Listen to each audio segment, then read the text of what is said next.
जय मुनिया की जय भारत। मैं निशा मिश्रा नायक वन में आपका स्वागत करती हूँ। जिन खबरों को नेशनल मीडिया के माध्यम से छुपाया जाता है उन खबरों को उजागर करने के लिए यह कार्य जिसमें आपको दिखाई जाती है प्रतिदिन सड़क से लेकर संसद तक की ताजा खबरें। आइए देखते हैं आज की ताजा खबर। साथियों, जो वर्तमान में जो नेता निर्माण हुआ वो पार्टी और हाईकमान का गुलाम है, जिनको आप लोग नेता मानते हो। जो खुद गुलाम है वो हमारी समस्याओं का समाधान कैसे करेगा? जो कर्मचारी निर्माण हुआ हमारे समाज से वो परिवार में मदमस्त है, वो बुद्धिमान है करके उसको नौकरी नहीं मिली, वो रात दिन मेहनत किया, स्टडी किया, इस वजह से नौकरी नहीं मिली। कोई बुद्धिमान है उस व्यक्ति के नाम पर कॉन्स्टिट्यूशन में नौकरी लिखी हुई नहीं है, नौकरी लिखी हुई है सोसाइटी के नाम पर।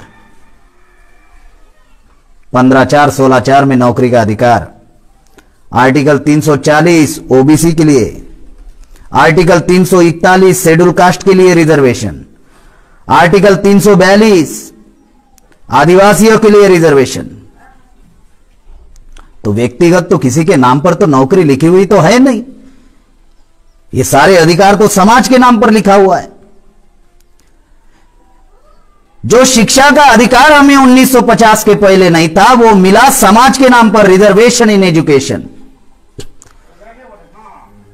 नौकरी का अधिकार जो हमें नहीं था वो भी मिला, रिजर्वेशन इन सर्विसेज समाज के नाम पर, रिजर्वेशन इन प्रमोशन समाज के नाम पर, रिजर्वेशन इन पॉलिटिक्स समाज के नाम पर। मिला समाज के नाम पर, लेकिन हमारे लोगों ने लगाया परिवार के लिए 100%, 100%। इस वजह से ये सारा सत्यानाश हुआ। वो कहते हैं ना कि मैंने मेहनत की, मैं अधिकारी बना, मैं नौकरी पर लगा, तो भाई समाज के सर्टिफिकेट क्यों जोड़े? इतने बुद्धिमान थे तो सर्टिफिकेट जोड़ने नहीं चाहिए थे, हैं? अगर इतने बुद्धिमान थे कि खुद के बलबूते पर आपने नौकरी ली तो फिर सोसाइटी के सर्टिफिकेट जोड़ने का मतलब क्या है? क्यों जोड़े? कास्ट सर्टिफिकेट क्यों जोड़ी? वैलिडिटी क्यों जोड़ी? इसका मतलब करोड़ों लोग स्कूल में जाकर पढ़ा नहीं सकते, इसलिए करोड़ों लोग अपना प्रतिनिधि भेजते, टीचर।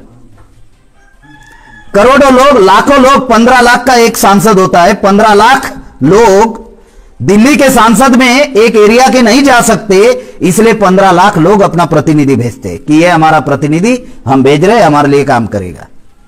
तो ये तो समाज के नाम पर है। जो समाज के नाम पर हमको मिला, हमारे लोगों ने परिवार के लिए लगाया, = सत्यानाश। इस वजह से क्या हुआ कि जो हमारे समाज में जो कर्मचारी निर्माण हुआ वो कर्मचारी अपने परिवार में मदमस्त है। इसका परिणाम यह हुआ कि खुद कर्मचारी बना लेकिन अपने बच्चों का भविष्य भी बना नहीं पा रहा है। खुद कर्मचारी बना लेकिन बच्चे को कर्मचारी भी नहीं बना पा रहा है। क्यों? जिस अधिकार से कर्मचारी बना उस अधिकार को बचाने के लिए कुछ काम ही नहीं किया। 10 से 5 नौकरी, घर में आया, बीवी बच्चे। जो छात्र निर्माण हुआ, मिसगाइडेड मिसाइल है, टीवी चैनल की वजह से, पेपर की वजह से। और ये 3 ही वर्ग समाज का नेतृत्व कर सकते हैं। गरीबी हमारे समाज की सबसे बड़ी समस्या नहीं है, ये तो परिणाम है। गरीबी परिणाम है। गरीब क्यों है? गरीबी समस्या नहीं है, भूखमरी समस्या नहीं है, लाचारी समस्या नहीं है, नौकरी नहीं मिल रही ये समस्या नहीं। क्यों नहीं मिल रही? रिजर्वेशन समाप्त हुआ ये समस्या नहीं है, ये परिणाम है।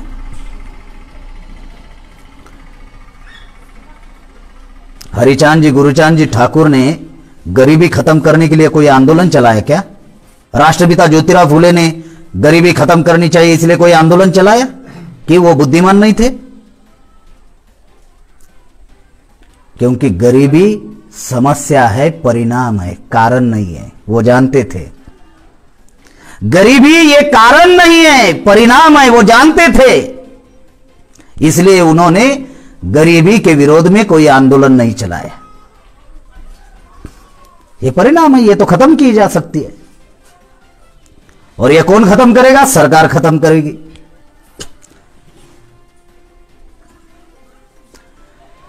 साथियों, जो परिस्थितियां भारत में निर्माण हुई है वर्तमान में, कि जो समस्या अंग्रेज काल में नहीं थी वो समस्या आज आजाद भारत में निर्माण हुई। अंग्रेज काल में भारत गुलाम था, 11 करोड़ लोग गरीबी में थे। देश आजाद हुआ करके बताया जा रहा है 15 अगस्त 1947 को, आज 83 करोड़ लोग गरीबी में चले गए। अंग्रेज काल में एक भी किसान ने आत्महत्या नहीं की, आज लाखों किसानों ने आत्महत्या की, कर रहे हैं। अभी भी आंदोलन चल रहा है सिंधु बॉर्डर पर, किसान मर रहे हैं। बारिश गिर रही, ठंड पड़ रही है, फिर भी लगे हुए हैं, तो बहुत सारे किसान मर गए अभी भी। अंग्रेज काल में एक भी महिलाओं के ऊपर बलात्कार नहीं हुआ, आज हर 5 मिनट के अंदर एक महिला के ऊपर अत्याचार होता है। यह आजाद भारत और वह गुलाम भारत था। परिस्थितियां बता रहा हूं। अंग्रेज काल में नक्सलवाद नाम की समस्या नहीं थी, आजाद भारत में नक्सलवाद निर्माण हुआ। अंग्रेज काल में भारत गुलाम था, आतंकवाद नाम की समस्या नहीं थी, आजाद भारत में निर्माण हुआ। अंग्रेज काल में हम गुलाम थे, चाहे तो अंग्रेज एनआरसी ला सकते थे कि भाई अपनी नागरिकता साबित करो। आज आजाद भारत में खुद की नागरिकता साबित करनी पड़ेगी। साबित करे तो भारत में रहोगे, नहीं करोगे तो डिटेंशन कैंप में जाओगे। परिस्थितियां बता रहा हूं। प्रतिदिन हमारे विरोध में निर्णय लिए जा रहे, प्रतिदिन हमारे विरोध में षड्यंत्र किए जा रहे, और हम आराम से बैठे हुए। प्रतिदिन चल रहा है और हम निश्चिंत है कि साला कुछ भी नहीं हो रहा है। हाँ? 15 डिपार्टमेंट बेच दिए, फिर भी हम निश्चिंत है, कुछ भी नहीं हो रहा है। जब 27,000 कंपनियां भारत में आएगी तो पूरा भारत खरीद लेंगे, तो भी लोग बोलेंगे कुछ नहीं हुआ है। भाई क्या हुआ है? कुछ नहीं हुआ। संविधान खत्म हो चुका है, फिर भी लोग बोल रहे कहां खत्म हुआ? संविधान पर ही तो देश चल रहा है। एक ही अधिकार बचा हुआ है, पूरा खत्म हो गया। वो एक ही अधिकार बचा हुआ है, और वो अधिकार है बोलने का, freedom of speech and freedom of expression, बोलने का अधिकार। अगर ये खत्म हो गया तब हम लोगों को अक्ल आएगी कि नहीं अभी खत्म हो गया, ये बचा हुआ है, इसलिए बोलने के लिए गांव में आया हूं। बस यही एक अधिकार बचा हुआ है, बाकी तो सारा सपाट कर दिया उन्होंने, क्योंकि हम लोग निश्चिंत है। हमने सोचा, हमने सुना और हमने टीवी पर देखा कि कुंभकर्ण 6 महीने सोता था। हमारा समाज हजारों साल से सोया हुआ है, अभी तक जागा नहीं। तो जो समस्या अंग्रेज काल में नहीं थी, आज वो समस्या आजाद भारत में निर्माण हुई। ऐसा क्या हुआ? क्या परिस्थितियां निर्माण हुई जिस वजह से आज हमारी हजारों समस्याएं निर्माण हुई? साथियों, 1950 के पहले देश मनुस्मृति धर्म ग्रंथ के आधार पर चलता था, जिसमें हमें किसी भी प्रकार का कोई अधिकार नहीं था। संविधान में हम लोगों को अधिकार मिला। ये पश्चिम बंगाल, ये एक ऐतिहासिक भूमि है। यहां के लोग क्रांतिकारी हैं, जिन्होंने बाबा साहब आंबेडकर को संविधान सभा में चुनवा कर भेजा, जोगेंद्रनाथ मंडल जी ने। यह क्रांतिकारी भूमि है। यह कर्जा है पूरे भारत के ऊपर। SC ST OBC के जो पूरे भारत में लोग रहते हैं ना, तो ये बंगाल के लोगों का कर्जा है हमारे ऊपर। अगर बाबा साहब संविधान सभा में नहीं जाते तो हमें कोई अधिकार नहीं मिलता। तो 50 के पहले देश जो है, यह मनुस्मृति धर्म ग्रंथ के आधार पर चलता था, जहां पर हमको किसी भी प्रकार का कोई अधिकार नहीं था। आगे मटका, पीछे झाड़ू, अछूत का व्यवहार होता था या नहीं? आज है वो परिस्थिति? आगे मटका था, अभी टाई लटक रही है। पीछे झाड़ू था, कमर में बंदूक आ गई। यहां पर किसी ने बताया पुलिसकर्मी है करके, आ गए हमारे लोगों के हाथ में बंदूक आ गई, कमर में बंदूक आ गई। कोई आईपीएस बन जाता है, पीआई बन जाता है, डीवाईएसपी बन जाता है। आती है ना कमर में बंदूक, पहले क्या था, झाड़ू था पीछे, अब बंदूक आ गई। मनुस्मृति क्या कहती है, शस्त्र धारण करने का अधिकार शूद्र अतिशूद्र के पास नहीं होगा, संविधान ने दे दिया। पढ़ने लिखने का अधिकार मनुस्मृति में नहीं था, संविधान ने दे दिया। आज आप ही लोगों ने बताया ग्रेजुएट है, पोस्ट ग्रेजुएट है, हवा में तो कोई बात बोल नहीं रहा। संपत्ति रखने का अधिकार हमारे पास नहीं था, हमारे लोग पढ़े, नौकरी पर लगे, सैलरी मिली, पैसा आया, बंगले बांधे। यह अधिकार था क्या? नहीं था, आ गया। तो मनुस्मृति धर्म ग्रंथ के आधार पर देश चलता था। और जब अवसर मिला हमारे महापुरुषों को, और जब 26 जनवरी 1950 में संविधान लागू हुआ, तो संविधान में कि देश कैसे चलेगा इसकी यंत्रणा बनाई गई, और उसके लिए भारत में द्विदलीय जनतंत्र निर्माण किया। जो लोकतंत्र प्रस्तावित किया, इस लोकतंत्र में कि लोकतंत्र के आधार पर देश चलेगा, इस लोकतंत्र में द्विदलीय जनतंत्र का निर्माण किया। यह द्विदलीय जनतंत्र क्या है कि एक सत्ताधारी दल होगा और एक विरोधी दल होगा। सत्ताधारी दल अगर जनता के विकास एवं कल्याण के लिए अगर काम नहीं कर रहा है, तो विरोधी दल उसका विरोध करेगा और गलत होने से रोकने का काम करेगा। ये द्विदलीय जनतंत्र संविधान में दिया गया। लेकिन इस देश में जिनकी संख्या ज्यादा है, इस देश में शेड्यूल कास्ट 15% है, आपके बंगाल में 22% है। इस देश में शेड्यूल ट्राइब 7.5% है, आपके बंगाल में 6% है। इस देश में ओबीसी 52% है और आपके बंगाल में 40% है।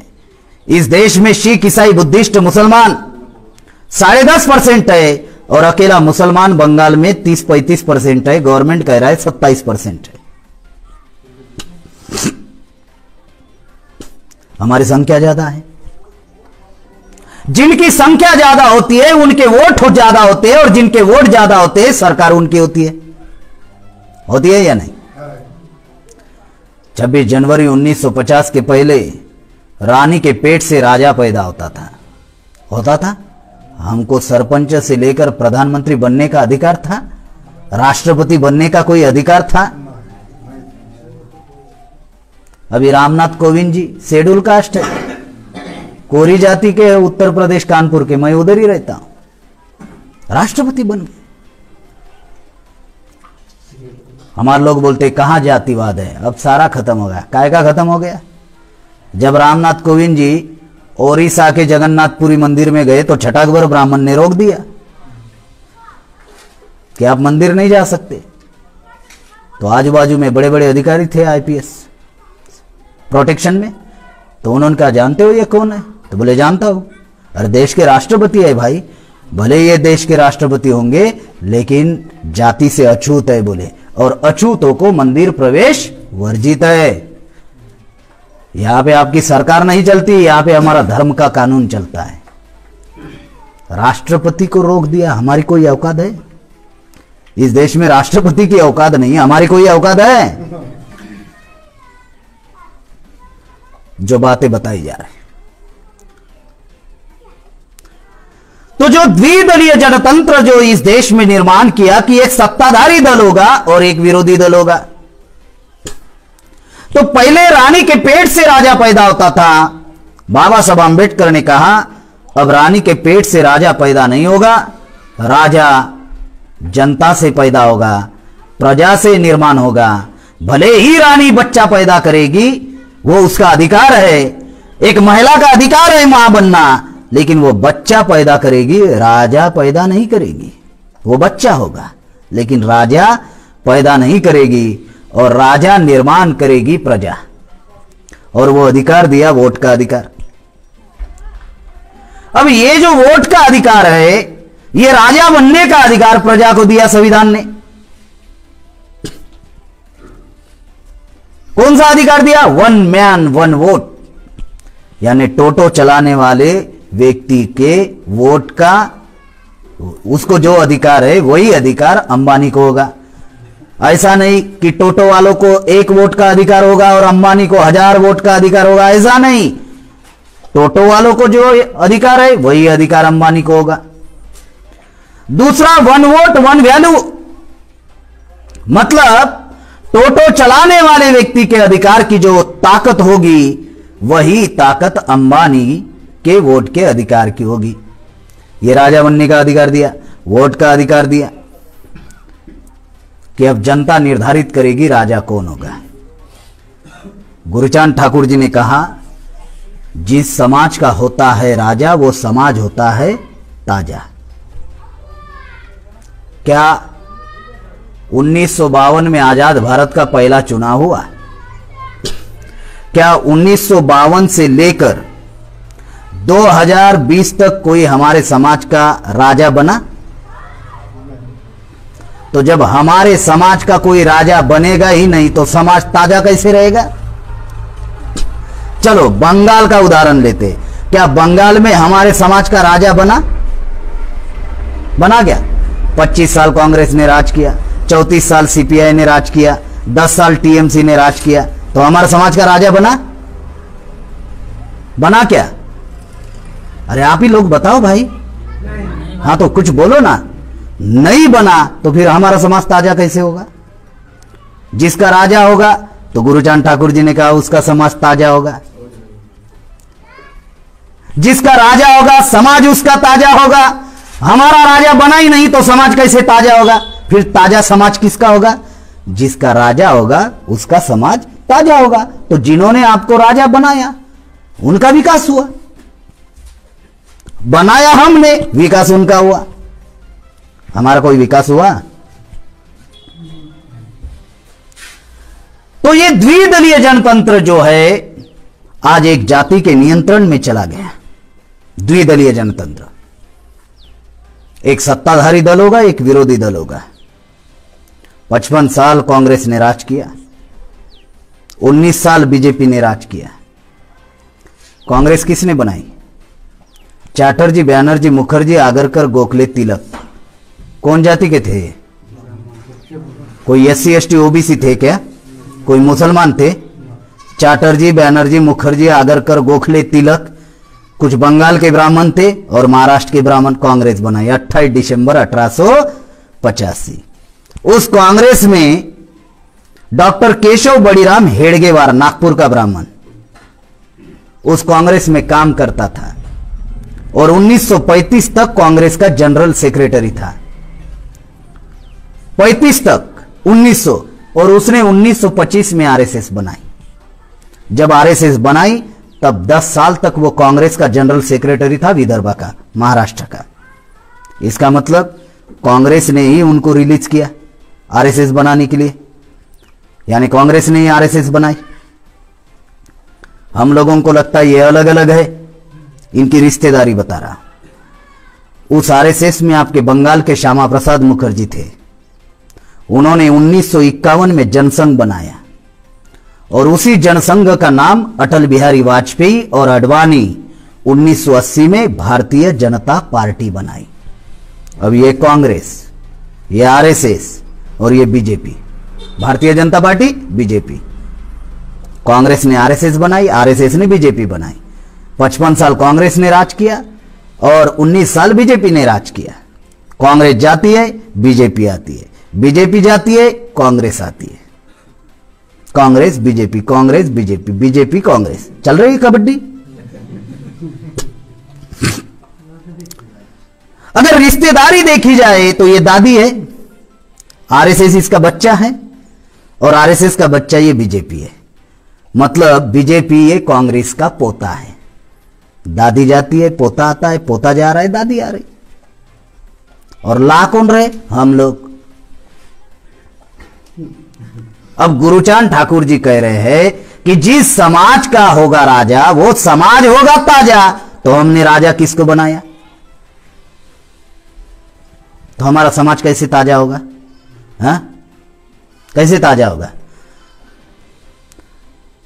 जिन्होंने हमारे साथ इतिहास में समानता का व्यवहार नहीं किया, जिन्होंने हमारे साथ इतिहास में गुलाम बनाकर रखा, वो आजाद भारत में हमारे साथ समानता का व्यवहार करेंगे किस आधार पर? कोई गारंटी है? ये द्विदलीय जनतंत्र उनके नियंत्रण में, जिस पर देश चलता है।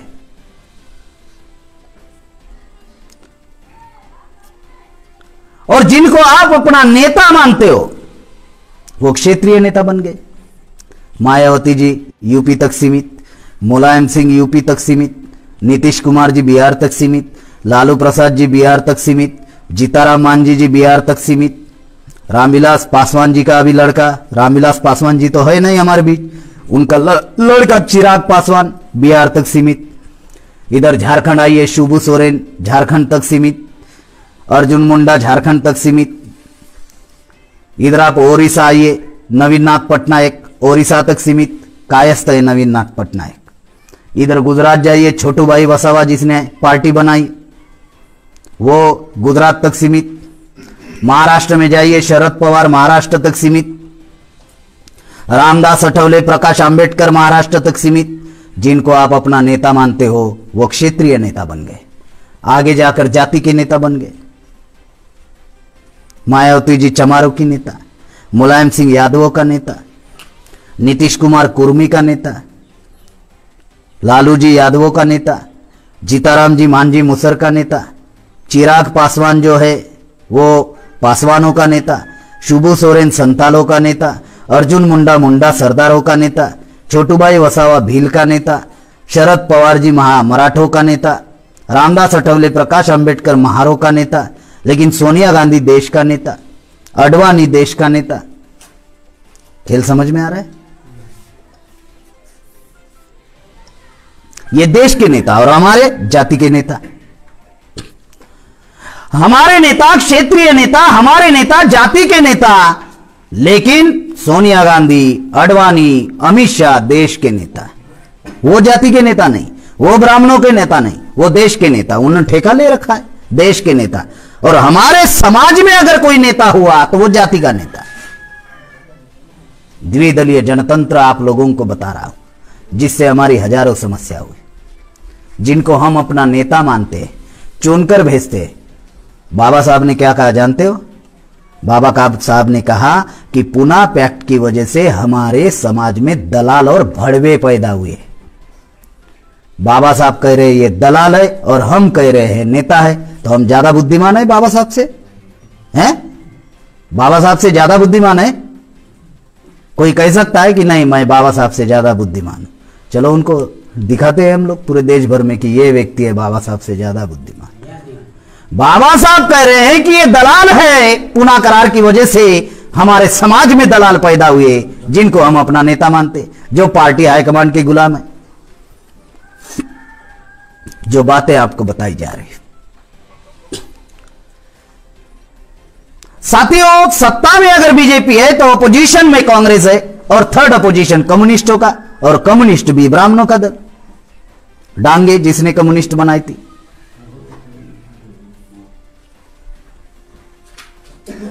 तीनों भी दल ब्राह्मणों के। ये द्विदलीय जनतंत्र एक जाति के नियंत्रण में चला गया। इस वजह से आज हमारी हजारों समस्या हुई कि आज निजीकरण की वजह से नौकरियां गई, आरक्षण समाप्त हो रहा है, सेज की वजह से जमीन समाप्त हो रही है। इस देश में अब एनआरसी लागू होगी। अब 2021 चल रहा है, अभी एनपीआर होगा। एनपीआर में आपसे जानकारी मांगी जाएगी। एनपीआर में अब 2021 में एनपीआर होगा। एनपीआर में हमसे जानकारी मांगी जाएगी, आपके घरों में आएंगे, जानकारी लेंगे। और जानकारी में क्या कहेंगे जानते? हम तो जानकारी मांग रहे, कागजात थोड़ी मांग रहे।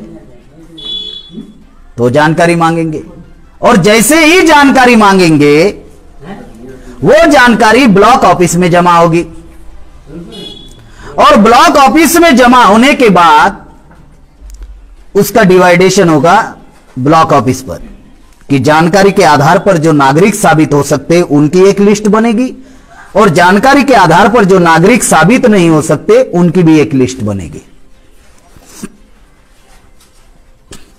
अब जानकारी के आधार पर जो नागरिक साबित नहीं हो सकते उनको डाउटफुली सिटीजनशिप में डाला जाएगा और उनको दूसरा पॉइंट है लीगल नोटिस भेजेंगे और कहेंगे आपने जो जानकारी एनपीआर में दी उस जानकारी के आधार पर आप भारत के नागरिक साबित नहीं हो रहे हो, तो कृपा करके दस्तावेज ब्लॉक ऑफिस पर जमा करें। अब हमारे पास कोई दस्तावेज तो है नहीं, 1970 के पहले का कोई भी दस्तावेज नहीं है, कहां से लाएंगे हमारे लोग?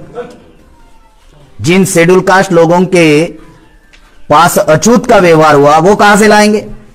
जो आदिवासी हजारों सालों से जंगल के आसपास रह रहा है वो कहां से लाएगा डॉक्यूमेंट्स? बहुत सारे ओबीसी लोगों के पास में डॉक्यूमेंट्स नहीं है, तो हमारे लोग डॉक्यूमेंट्स सादर नहीं कर पाएंगे। तो तीसरा मुद्दा है ट्रिब्यूनल एक्ट के अंतर्गत उनको पूछा जाएगा कि आप किस देश के नागरिक हो। अगर भारत के नागरिक नहीं हो तो आप किस देश के नागरिक हो? बांग्लादेश के हो, पाकिस्तान के हो, नेपाल के हो, भूटान के हो, जापान के हो, कहां के हो? जिस देश के नागरिक हो वहां के कागजात सादर करो। अब भारत का ही नागरिक है ये साबित नहीं कर रहा है तो किस देश का नागरिक है ये कहां से साबित करेगा? और जब वो ट्रिब्यूनल एक्ट के अंतर्गत साबित नहीं करेगा तो चौथा बिंदु है फिर उसको डिटेंशन कैंप में डाला जाएगा। हर एरिया में, हर राज्य में डिटेंशन कैंप बनेंगे। भारत में जमीन की कमी नहीं है और एक डिटेंशन कैंप में 4-5 हजार लोगों को डाले जाएंगे। उसमें महिलाओं की क्या सुरक्षा है? कोई सुरक्षा है? 4-5 हजार लोग एक ही साथ में रहेंगे। लड़कियों की क्या सुरक्षा है? और जैसे ही आप डिटेंशन कैंप में जाएंगे तो पहले अधिकार से वंचित होंगे और वो अधिकार है वोट का अधिकार। दूसरा, संविधान के द्वारा जितने भी अधिकार आप लोगों को मिल रहे वो सारे अधिकार निरस्त हो जाएंगे। तीसरा, भारत सरकार की जितनी भी सुख सुविधाएं आपको मिल रही हैं वो सुख सुविधा आपको नहीं मिलेगी। ये हवा में नहीं बोल रहा हूं, आसाम में डिटेंशन कैंप बना हुआ है। दिनेश प्रजापति और तारा प्रजापति, एक ही उदाहरण दे रहा हूं, समय हमारे पास बहुत कम है। दिनेश प्रजापति, तारा प्रजापति ओबीसी के लोग अपनी नागरिकता साबित नहीं कर पाए तो डिटेंशन कैंप में जाना पड़ा और डिटेंशन कैंप में जैसे ही गए तो उन्होंने गुवाहाटी हाईकोर्ट में अपील की तो गुवाहाटी हाईकोर्ट ने जजमेंट दिया कि आपको 10 साल का समय दिया जाता है। 10 साल में आपको भारत का नागरिक साबित करना पड़ेगा। अगर आप 10 साल में भारत का नागरिक साबित नहीं करते हो तो आपको डिटेंशन कैंप में रहना पड़ेगा। तो आपको 10 साल का समय है लेकिन आपको वोट का अधिकार नहीं होगा, संविधान की कोई फैसिलिटीज आपको नहीं मिलेगी, संवैधानिक कोई अधिकार आपको नहीं मिलेगी और भारत सरकार की किसी भी प्रकार की कोई फैसिलिटीज आपको 10 साल नहीं मिलेगी। मैंने कहा जिनकी संख्या ज्यादा होती है उनके वोट ज्यादा होती है। ब्राह्मणों की संख्या भारत में 3.5% है। 3.5% ब्राह्मण के नाम पर चुनाव लड़ेगा तो किसी गांव के ग्राम पंचायत का सदस्य नहीं बन सकता। संख्या के आधार पर बन सकता है क्या? जिनकी संख्या ही 3.5% है। बंगाल में कितने? 1.8%, दो भी नहीं है, 1.8% राज कर रहे हैं। हम संख्या में ज्यादा है, हमारा राज नहीं है।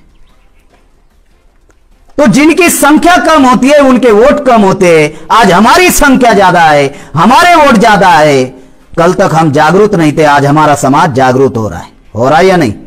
20-25 साल पहले हमारा समाज और अभी कुछ परिवर्तन है या नहीं? मान्यवर काशीराम साहब ने काम किया, बहुत सारे लोगों ने काम किया। क्या बोल रहे? बांग्ला में बोलिए।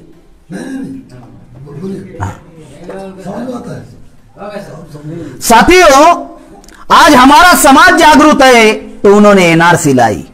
यानी हमारे समाज का वोट का अधिकार वो आने वाले दिनों में एनआरसी से खत्म करने का प्रयास करने वाले।